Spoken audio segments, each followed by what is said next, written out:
예상치 않게 역주행을 일으키며 작은 돌풍을 일으키고 있는 엘리멘탈, 인플루언서 세션에서 감독과 나눈 대화를 포함해 몇 가지 흥미로운 비하인드를 정리해보겠습니다. 본작의 감독 피터손, 그는 성우이기도 한데요. 라따뚜이 에밀, 루카의 치초, 굿다이노의 펫컬렉터, 그 밖에 최근 스파이더맨 어크로스 더 유니버스에서 겐키의 목소리를 담당하기도 했습니다. 무엇보다 픽사 소속의 애니메이터인데요. 과거 단편 구름 조금이라는 작품과 장편인 굿다이노, 그리고 이번에 엘리멘탈을 연출했죠. 수줍은 성격이었던 피터손 감독은 자신의 작업에 대해서 이렇게 말합니다. 성우를 할 때나 연출을 할 때나 자신의 부끄러운 부분, 알고 싶지 않은 부분에 대해서 마음을 열어야 되고, 그렇게 되면 원치 않는 취약한 위치에 서게 되기도 하지만 한편으론 그럴 줄 알아야 한다는 것입니다. 이것은 할 일에 집중하는 프로페셔널적인 측면도 있지만, 그렇게 마음을 열었을 때 팀업이 잘 되고 개인적으로는 어렵고 상처를 받기도 하지만 종합적으로는 결국 그만한 가치가 있다고 설명을 하죠. 이번 작품에서 그는 자신의 개인사를 한껏 열어젖혔는데요. 그의 부모님은 1969년 한국을 떠나 미국 뉴욕에서 이민자로 살았습니다. 영화 후반부 엠버와 아버지 버니가 큰절을 올리는 장면이 아버지가 한국을 떠날 때 형에게 큰절을 했었던 모습을 전해 듣고 그대로 반영한 것입니다. 감독의 부모님은 150달러만 들고 미국으로 갔다고 하는데요. 이 중 월세에만 75달러가 들었고 나머지 75달러는 생계 유지에 필요한 핫도그 카트의 임대비로 썼습니다. 그 이후 부모님은 돈을 모아 식료품점을 차렸고 새벽 4시부터 밤 11시까지 일했죠. 작중 버니와 신더가 함께 식료품점을 열고 오랜 시간 일하는 모습이 감독 부모님의 모습에서 바로 연결된다고 볼 수 있겠습니다.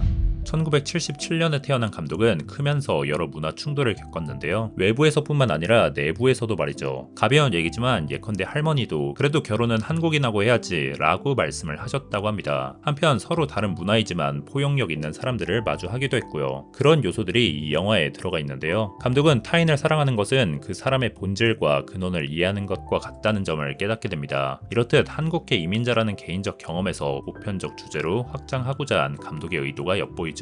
감독은 어렸을 적 어머니와 함께 영화를 봤는데 어머니는 영어를 잘 몰랐습니다. 그래서 완전히 이해를 하지 못했죠. 근데 그중 당시 디즈니 애니메이션을 보시고는 내용은 완전히 이해를 못하는데 끝에 가서는 감격을 받으셨다는 겁니다. 그때 감독은 비주얼 스토리텔링의 힘을 느꼈다고 하죠. 작중 캐릭터의 디자인, 성격을 발전시킬 때도 이런 감정적 보편성을 띠는데, 그러니까 비주얼 텔링을 표현하는 데 집중하고자 했습니다. 제목 그대로 본작엔 4원소가 등장하는데요. 원래 구상에선 원소가 더 많았습니다. 사실 원소 설정은 주기율표에서 따온 것인데요. 주기율표가 마치 아파트 단지를 연상시켜서 서로 다른 집단이 모여 사는 이 영화 이야기에 적합하다고 생각했기 때문입니다. 그런데 작품에서 각 원소마다 인종이나 집단을 대응시키면 이게 너무 복잡해져서 4원소로 축소를 시킨 것이죠. 그리고 그 4원소 중 불과 물이 접근하기 가장 쉬웠습니다. 참고할 레퍼런스도 많고 표현하는 측면에서도 그랬죠. 예컨대 공기는 투명해서 이걸 어떻게 표현하면 좋을지 상대적으로 애매한 측면이 있었고, 반대로 흙의 경우엔 표현하는 건 어렵지 않았지만 흐름을 나타내기에는 좀 어려운 정적인 속성이었습니다. 이야기 전개를 위해선 불과 물이 제격이었던 것입니다.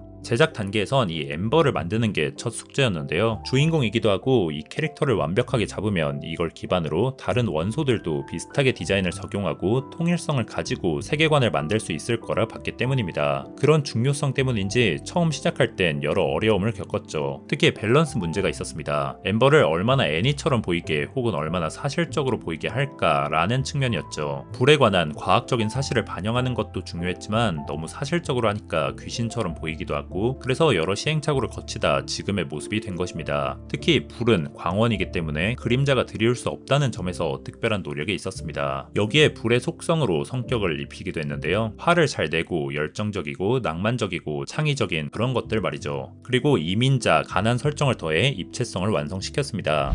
또 앞서 살펴본 감독의 가족, 한국과 관련된 요소를 엠버 가족에 투영을 했는데요. 작중 아버지를 뜻하는 불의 언어 아슈파는 아빠에서 따왔고, 그들이 사는 건물은 솥과 비슷한 모양이기도 하죠. 부모님이 다혈질인 것도 감독 부모님의 성격에서 가져온 것입니다. 또 따로 언급을 하진 않았지만 한국인이라면 못 참는 선풍기 앞에서 입 벌리고 소리내는 장면도 경험에서 가져오지 않았을까 싶습니다. 그 뒤에 만들어진 불인 엠버와 상반되면서 결국 엠버를 보완해주는 웨이드, 외형적으로는 물풍선을 레퍼런스로 삼았는데요. 그렇게 만들면서 젤리 혹은 탱탱볼처럼 보이지 않게 유의를 하면서 지금의 모습을 갖추게 되었습니다. 물의 속성을 가져와 투명하고 융통성 있게 갈등을 다루는 유순한 성격을 부여했죠. 도시의 디자인도 엠버에서 시작하는데요. 그녀의 정체성과 여정을 보여주기 위해서 물이 살기 어려운 도시를 생각하다가 물을 기반으로 도시를 만들었습니다. 설정도 물이 먼저 오고 흙, 공기, 맨 마지막으로 불이 왔다는 설정이죠. 감독이 살았던 뉴욕의 이민자 지구도 이탈리안, 아이리시, 중국인, 한국인 순으로 들어오며 도시에 레이어가 쌓이는 그런 모습이 있는데 그런 것들이 엘리멘트 시티에 녹아 들어갔다고 보면 되겠습니다.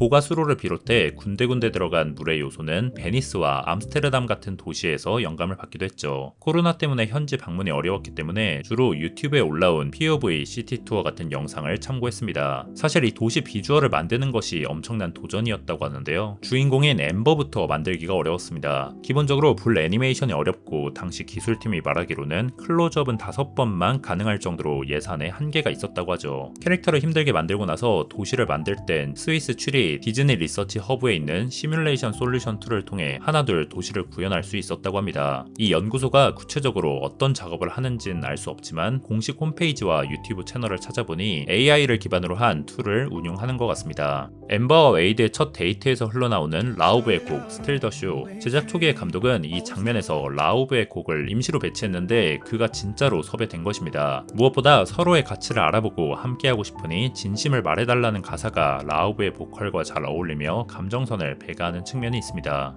끝으로 영화에 들어가지 않은 여러 흥미로운 요소들도 있는데요. 첫 번째로 흙과 공기의 세계관을 만들기는 했는데 이야기에 많이 포함시키지는 못했습니다. 아마 분량 문제 때문이겠죠. 만약 감독이 이 분량을 추가할 수 있다면 크라잉 게임을, 그러니까 흙이 많이 우는지 공기가 많이 우는지 하는 우는 경기를 벌이는 장면을 넣고 싶다고 밝혔으며 그중 아버지 캐릭터 버니가 울면 어떻게 될지 가장 궁금해했다고 합니다.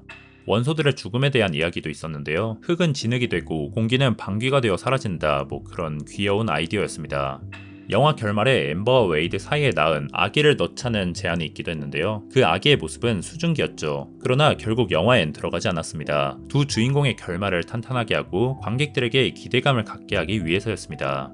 영화 이야기는 4개의 메인 버전을 포함한 총 9개의 다른 버전이 있었는데요. 그중 하나는 누수의 원인이 드립이라는 이름의 빌런이 꾸몄다는 일종의 슈퍼히어로 버전이었습니다. 원소들이 각자의 슈퍼파워 능력으로 싸우는 장면도 있었죠. 이걸로 내부 시사를 했는데 다들 반응이 좋지 않았습니다. 또 다른 버전에선 엠버와 아버지가 갈 때까지 가서 끝까지 싸우는 가족의 갈등을 보여주는 거의 대부에 가까운 살벌한 버전도 있었지만 이건 진짜 아무도 안 좋아해서 기각했죠. 결국 인간적인 면에 초점을 맞추자 했고 픽사 동료들은 감독을 보고 너의 개인적인 이야기, 부모님의 이야기, 아내와의 관계 이런 것들이 더 관심이 있다고 해서 거기에 포커스를 맞춘 것이 지금 버전입니다. 그래서 누수의 원인도 딱히 나오지 않죠. 누수는 엠버가 가지고 있는 문제를 잠시나마 작게 만들고 결국 웨이드와 사건을 쫓으며 둘이 가까워지는 일종의 환경 조성만 한 것입니다.